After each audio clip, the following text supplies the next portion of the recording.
দেয়ালে মাঝখানে আজ একা আমি থাকি। চার দেয়ালে মাঝখানে আজ একাই আমি থাকি। জীবনে স্মৃতিগুলো চোখের জলে লিখি। জীবনে স্মৃতিগুলো চোখের জলে লিখি। নিঃসঙ্গ জীবন আমার আড়ালে ঢাকি। নিঃসঙ্গ জীবন আমার আড়ালে ঢাকি। মনের স্মৃতিতে এখন আলপনা কি। মনের স্মৃতিতে এখন আলপনা কি। মনের স্মৃতিতে এখন আলপনা কি। মনের স্মৃতিতে এখন আলপনা কি। আমাকে চিঠিটা দিয়ে দিন, আমি চলে যাচ্ছি। চিঠি চিঠি তোকে আমি দিচ্ছি, দাঁড়া। চল চল আমার সাথে, চল চল।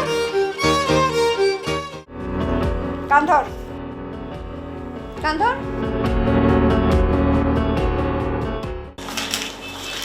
কি বাবা, তুই কান ধরে দাঁড়িয়ে আছিস কেন? কি হয়েছে আপু, কান ধরে দাঁড়িয়ে আছে কেন? অন্যায় করেছে, সেই জন্য ওকে শাস্তি দিচ্ছি। কি অন্যায় করেছে অতটুকু একটা বাচ্চা মেয়ে? সেটা আমি তোমাকে বলবো না কি করেছে। ভবিষ্যতে এর পরিণতি তুমি টের পাবে না।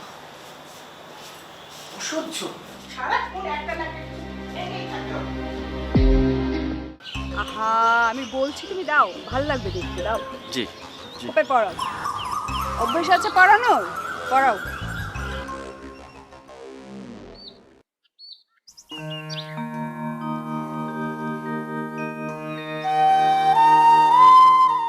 আরমানের মতো ছেলে হলো তো কথাই নেই।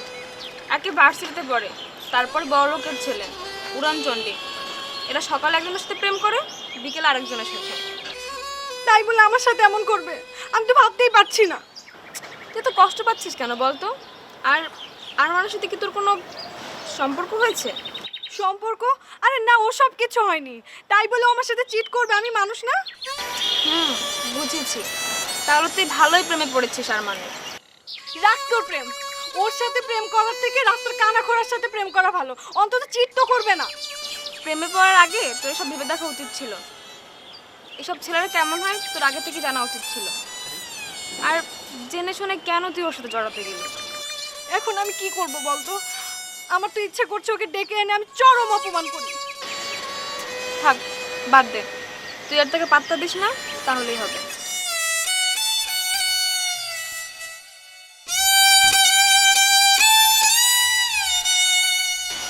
কি ভাবছিস? ও আমার সাথে এমন করতে পারলো?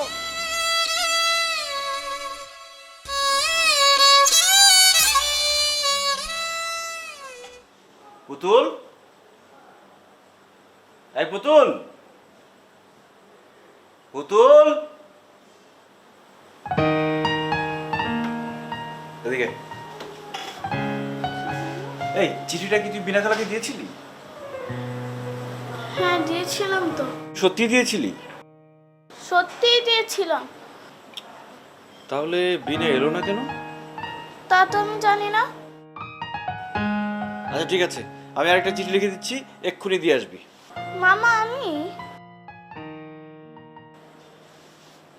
হ্যাঁ, কেন, সমস্যা কি? মামা আমি আর ওই বাড়িতে চিঠি দিতে পারবো না।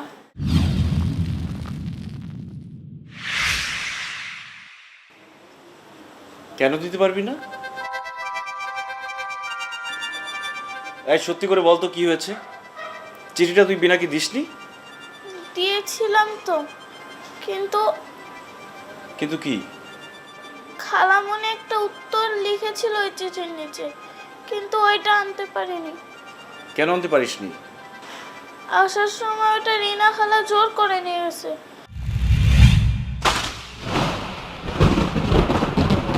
আমাকে বলিসনি কেন? রিনা খালা আমাকে ঘরে আটকে রেখে কান ধরে দাঁড় করিয়েছিল। তারপর মা বাসায় এসে অনেক মারছিল, বলতে মানা করছিল। আরে কি কি হলো, কাঁদছিস কেন? আর বলছে এরপর সব চিঠি তাকে দিতে হবে। আর আমি যেই কথা আপনাকে বলছি এটা রিনা খালাকে ভুলেও বলবেন না, তাহলে আমাকে মেরে ফেলবে, পুলিশেও দিবে। হ্যাঁ বলবো না, কান্না করিস না, থাক। শোন, আমি তোকে লাল টুকটুকে একটা জামা কিনে দিই, ঠিক আছে? এখন হাস, কান্না করতে হবে না। যা খেলা করবি, আর যেতে হবে না ওই বাসায়, ঠিক আছে?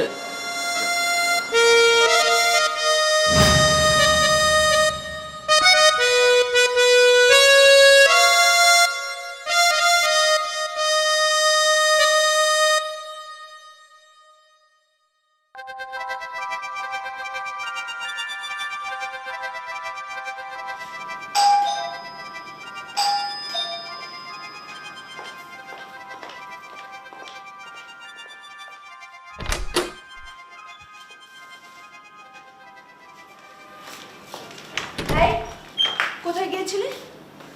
কোথায় যাব? বাইরে গিয়েছিলাম। বাইরে কোথায়? মানে কি? কোথায় গিয়েছিলাম সেটা তোমাকে জানতে হবে কেন? অবশ্যই জানতে হবে, কারণ আমি তোর বড় বোন। তুই কোথায় যাস না যাস সেটা জানার অধিকার আমার আছে। কিন্তু সেই অধিকারের মাত্রা ছাড়িয়ে যাওয়া কিন্তু ঠিক না। আর তুমি যা ইচ্ছা তাই করতে পারো না। কি করছি আমি? কি করেছো সেটা তুমি খুব ভালো মতোই জানো। শুধু শুধু আমার পেছনে লেগেছো কেন? এটাও কিন্তু ঠিক না। তাই বলে তুই যা ইচ্ছে তাই করে বেড়াবি, আর আমি তোর বড় বোন হয়ে তোকে কোনো শাসনও করতে পারবো না? শোনো, শাসন সেই করে যে নিজে ঠিক থাকে। তুমি বুকে হাত দিয়ে বলতে পারবে যে তুমি নিজে ঠিক আছো? মানে কি বলতে চাচ্ছিস তুই? তুমি আজকাল কোথায় যাও না যাও সবই আমি জানি। তোমার লজ্জা করে না? তুমি দুলাভাইয়ের মতো একটা সহজ সরল মানুষকে ঠকাচ্ছ। কি কি বললি তুই? তোর দুলাভাই সহজ সরল মানুষ? তোর দুলাভাইকে আমি ঠকাই? তোর দুলাভাই আমাকে ঠকায়? ওর মতো একটা ধূর্ত শয়তানকে তুই বলছিস সহজ সরল? চোরে চোরে মাসতো তো ভাই বোন সাজো। আমরা যদি চোর হই তাহলে তুমি তো একটা ডাকাত। না না, তুমি তো ডাকাত না, তুমি একটা খুনি। তুমি পার্কে অন্য ছেলের সাথে ঘুরে বেড়াও না, হাত ধরাধরি করো না, তোর সব আমি জানি। আমিও জানি তুই কোথায় যাচ্ছিস, কি করছিস। এইসব তথ্য যদি একবার বাবা মাকে দেখে তোর কি অবস্থা হবে ভেবে দেখেছিস? তারা ঠিকই বুঝবে তার কোন মেয়ে কেমন। কি দেখাবে তুমি? কিসের প্রমাণ আছে তোমার কাছে? সেটা এখন আমি বলবো না, সময় হলে বলবো। তোমার সমস্যা কি আপা? নিজের সংসারে অশান্তি করে এসে বাবার বাড়ি এসে ওঠো, তারপরে এখানে এসে অশান্তি করে বেড়াও। কাউকে একটু শান্তিতে থাকতে দাও না কেন? এটা আমার বাবার বাড়ি, এখানে আমি যা ইচ্ছা তাই করব। তোর বাড়িতে যেহেতু আর অশান্তি করছি না। বাবা তোমার একার না, আমারও। আর তুমি যা ইচ্ছা তাই করতে পারো না। পেয়েছে তো আলা বলা একটা বোকা মানুষ, তার সাথে যা ইচ্ছা তাই করতে পারো। খবরদার, শিহাবকে বোকা বলবি না, সম্মান দিয়ে কথা বলবি। শিহাবকে বোকা বলার তুই কে? বাবা, এতই যেহেতু দরদ তাহলে ডিভোর্স দিয়েছিলে কেন? বেশ করেছি, সেই কৈফিয়ত কি আমি তোকে দিব নাকি? আমি কোনো কৈফিয়ত চাইছি না আপা, দয়া করে তুমি আমার পেছনে লেগো না। ওইরকম মাসির দরদ আমার দরকার নেই। তুই আমাকে অপমান করছিস বিনা? তোমাকে অপমান করছি না আপা, বলছি একটা ভালো ডাক্তার দেখাও। আর তুমি কখন কি করছো না করছো নিজে বুঝতে পারছো? দিনে দিনে তো সাইকো হয়ে যাচ্ছো। ভালো দেখে একটা মানসিক ডাক্তার দেখাও। কি? তুই আমাকে পাগলের ডাক্তারের কাছে যেতে বলছিস? আমি পাগল? যত বড় মুখ না তত বড় কথা। আমি এক্ষুনি বাবাকে ডেকে মাকে ডেকে তোর বিচার করব। এত অপমান সহ্য করে আমি আর এক মুহূর্তে এই বাড়িতে থাকবো না। সহ্য।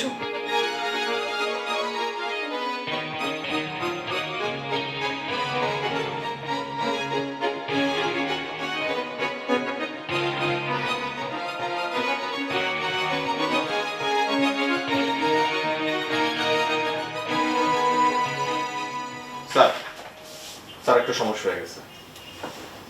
কি সমস্যা? আগামী সপ্তাহে শিপমেন্ট, কিন্তু এখন পর্যন্ত 60% কাজ হয়নি স্যার। বেশ কিছু প্রোডাক্ট কোয়ালিটি ফল করার জন্য রিজেক্ট হয়েছে। এভাবে চললে তো স্যার ডিউ টাইমে শিপমেন্ট করতে পারবো না। তাছাড়া ইয়ার হলে স্যার অনেক টাকার লস হবে, বায়ারও কনফিডেন্ট হারাবে, এমনকি স্যার বায়ারও চলে যেতে পারে স্যার। আমি বুঝতে পারলাম না, 4 দিন আগে প্রোডাকশন শুরু হয়েছে, আপনি এখন আমাকে জানাচ্ছেন, আগে জানাতে পারেননি? স্যার আমি ফ্যাক্টরিতে ছিলাম, নিজেই সব কিছু তদারকি করছিলাম, তাই আপনাকে জানাইনি স্যার। এই কাজের দায়িত্ব কে নিয়েছে? আপনি নিজের কাঁধে নিয়েছেন না? এখন দায়ভারটা কে নিবে? আপনি নিবেন? I am sorry sir. Don't say sorry. Sorry বললে সবকিছুর সলিউশন হয়ে যায় না। আপনার ইরেসপন্সিবিলিটির জন্য আজকে আমার ব্যবসা কত লস হবে আপনি বুঝতে পারছেন?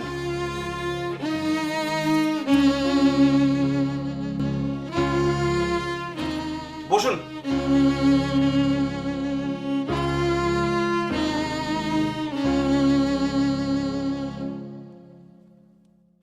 আপনার কি মনে হয় এরকম কেন হলো? স্যার আমার মনে হয় এই ফ্যাক্টরির অপারেটররা এত ভালো না, এই জন্যই এই অবস্থা। শিপমেন্টের আর 1 উইক আছে, আপনি এখন এই কথা আমাকে বলছেন? এটা তো আগে জানা দরকার ছিল আপনার। এখন শিপমেন্টের ব্যাপারে আপনার সাজেশন কি সেটা বলুন। স্যার আমাদের ফ্যাক্টরি সিলেকশনই মস্ত বড় ভুল হয়ে গেছে। এখন আমাদের উচিত বাকি অর্ডারগুলো অন্য কোনো ফ্যাক্টরি থেকে করিয়ে শিপমেন্ট করা। এখন সেটা কোত্থেকে করলে ভালো হবে? নতুন কোনো ফ্যাক্টরি তো সিলেক্ট করা হয়নি। স্যার আপনি যদি পারমিশন দেন তাহলে আমি একটা ফ্যাক্টরির সাথে যোগাযোগ করতে পারি। আমার মনে হয় স্যার ওখানে কাজ করলে কাজ উঠিয়ে শিপমেন্ট করা সম্ভব। ওকে, তার মানে টাইমলি শিপমেন্টের ব্যাপারে এটাই আপনার সাজেশন? এছাড়া তো অন্য কোনো উপায় দেখছি না স্যার। আমি আমার পুরো এফোর্ট দিয়ে কাজ করছিলাম স্যার, একার পক্ষে তো স্যার এত চাপ নেওয়া সম্ভব না। সেটাই দেখছি। জি স্যার, আপনি তো সবই জানেন, সবই দেখেন। শুনুন মামু সাহেব, আপনি খুব দ্রুত কিছু ইনিশিয়েটিভ নিন। আপনি কিউসিদের ডেকে জরুরি মিটিং করুন, যেভাবেই হোক প্রোডাকশন বাড়ানোর ব্যবস্থা করুন। আপনি দরকার হলে সিএম বাড়িয়ে দিন, যাতে এক্সট্রা পেমেন্টের আশায় তারা প্রোডাকশন দ্রুত করতে পারে। ওভারটাইম বাড়িয়ে দিন। Okay sir. আর ওই নতুন ফ্যাক্টরিতে কাজ দেওয়ার বিষয়টা স্যার? ঠিক আছে, আমি ভেবে আপনাকে জানাচ্ছি। Okay sir.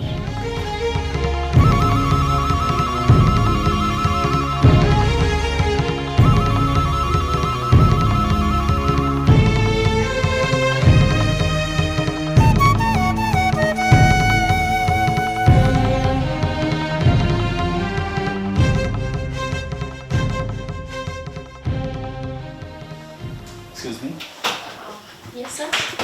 আপনার সাহেব কি আছেন? হ্যাঁ স্যার আছেন। আপনি কি কোনো অ্যাপয়েন্টমেন্ট নিয়েছেন? হ্যাঁ, উনি আমাকে আসতে বলেছেন। স্যার আপনার নামটা বলবেন প্লিজ। আমার নাম আসলাম, শুধু এটুকু বললেই হবে। ওকে, দেন আপনি বসুন, আমি এটাকে ডেকে দিচ্ছি। Thank you.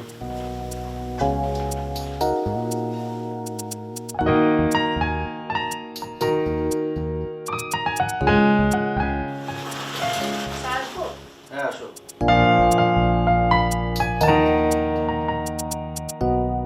স্যার একজন ভদ্রলোক আপনার সাথে দেখা করতে এসেছেন। কি নাম? আসলাম। ও হ্যাঁ, আসতে বলো। ঠিক আছে। আর আমাদের জন্য 2টো কফি পাঠিয়ে। ঠিক আছে স্যার।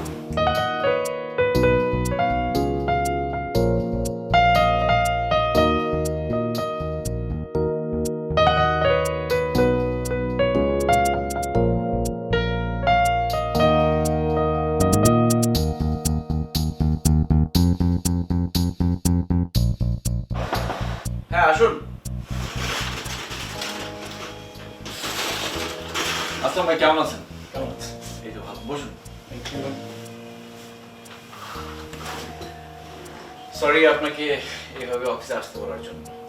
না না, ঠিক আছে, তুমি ফোন না করলে আমাকেই আসতে হতো। আর বেশ কয়েকবার প্ল্যানও করেছিলাম, কিন্তু আসা হয়নি। আমাদের দুজনের সমস্যাটা বোধহয় একই জায়গায়, সুলতানাকে নিয়ে। আচ্ছা আমাকে বলুন তো, আপনাদের মত পার্থক্যের জায়গাটা কোথায়?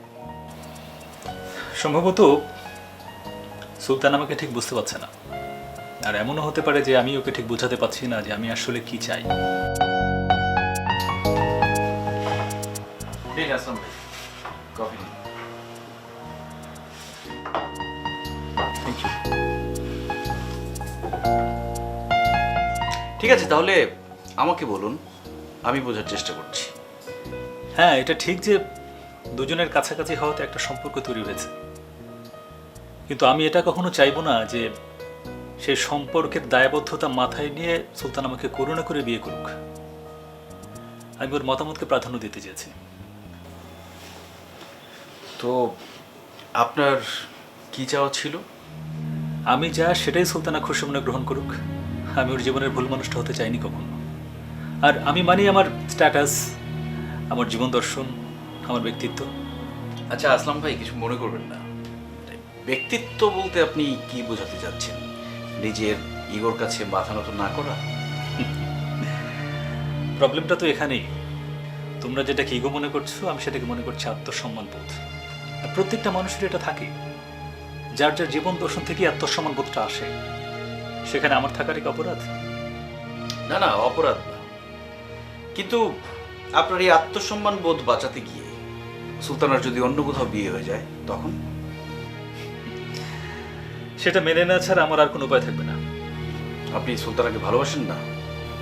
বাসি, খুব ভালোবাসি।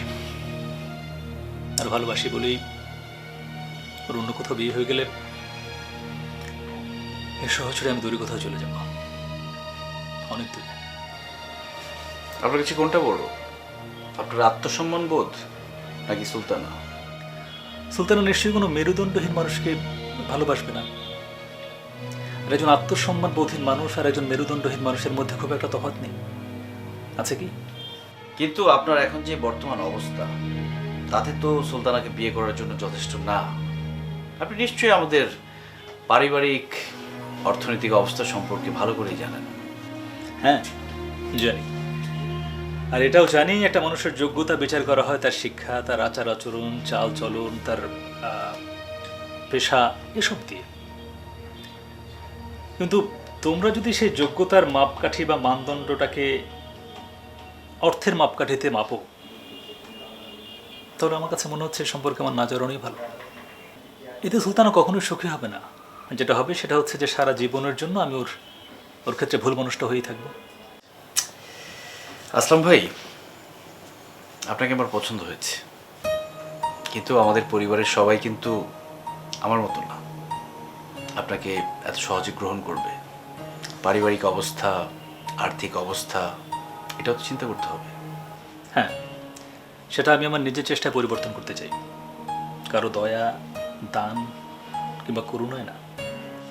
আচ্ছা, পরিস্থিতি যদি এমন হয় আপনার সাহায্য কারোর দরকার, ধরুন আমারই, তাহলে কি করবেন?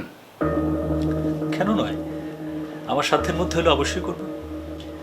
আমার ব্যবসার হেল্প মানে হচ্ছে একটা প্রফেশনাল ডিলিংস, আর সেটাতে নিশ্চয়ই আপনার আপত্তি নেই।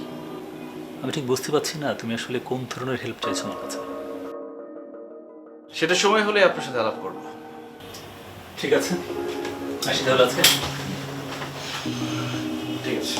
ও আরেকটা কথা, আমি কি মাঝে মধ্যে বাসায় ফোন করে সুলতানের সাথে কথা বলতে পারি? আর যদি তোমরা অনুমতি না দাও তাহলে করো না। যে সম্পর্কের অধিকার দুজনেই ছাড়তে চাইছেন, সেটা আপনার কি মনে হয় ফোন করাটা উচিত? বুঝতে পেরেছি, আসি।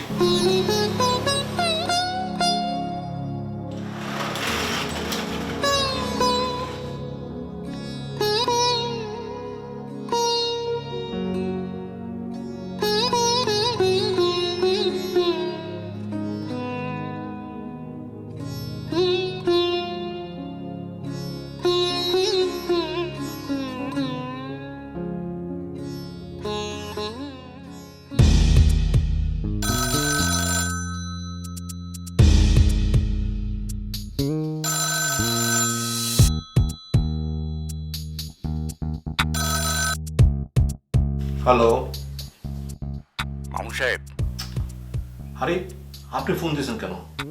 আপনাকে না বলছি অফিসে ফোন দেবেন না। কারণ? কারণ আছে ভাই, কারণ আছে। আমাদের এমডি সাহেব ইয়াং হলে কি হবে, তার চোখ চারিদিকে থাকে। প্রোডাকশনের বিষয়টা? আরে ভাই, সেই ব্যাপারে তো একটু আগে কথা বলে আসলাম। কাজটা হচ্ছে? জি জি জি। আপনার ফ্যাক্টরি নমিনেশন করতে গিয়ে আমার চাকরি তো চলে যেত। আপনাদের জন্য যে কত বিপদ মাথায় নিতে হয়। শোনেন ভাই, ওই অর্ডার ঢুকলে কিন্তু আমাকে 2% দিতে হবে, এটা কিন্তু মাথায় রাখেন। 200%? না না, আপনি কোনো চিন্তা করেন না। আর শোনেন, আপনি অফিসে ফোন দিবেন না। ওকে ওকে। আমার দরকার হলে আমি আপনাকে ফোন দিব। রাখি। আসসালামু আলাইকুম।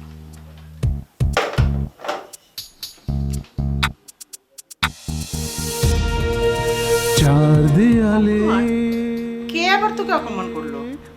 কে আবার? তোমার আদরের ছোট মেয়ে বিনা আজকে আমার সাথে যা তা ব্যবহার করেছে। ওর জন্যই তো আমি বাড়ি ছেড়ে চলে যাচ্ছি। এইটা হইতেছে তোর বাপের বাড়ি, আর তোর জামাইয়ের লোকে যে বাড়িতে থাকোস সেটা তোর শ্বশুর বাড়ি। আর তোর জামাই যদি এখন বাড়ি বানায় তাহলে এইটা হইব তোর নিজের বাড়ি। দাদি, দাদি, ও দাদি।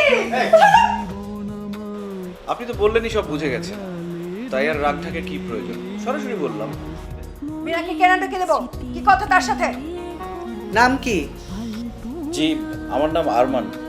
ও, তুমি মনের আরমান? স্মৃতিতে এখন আলপনা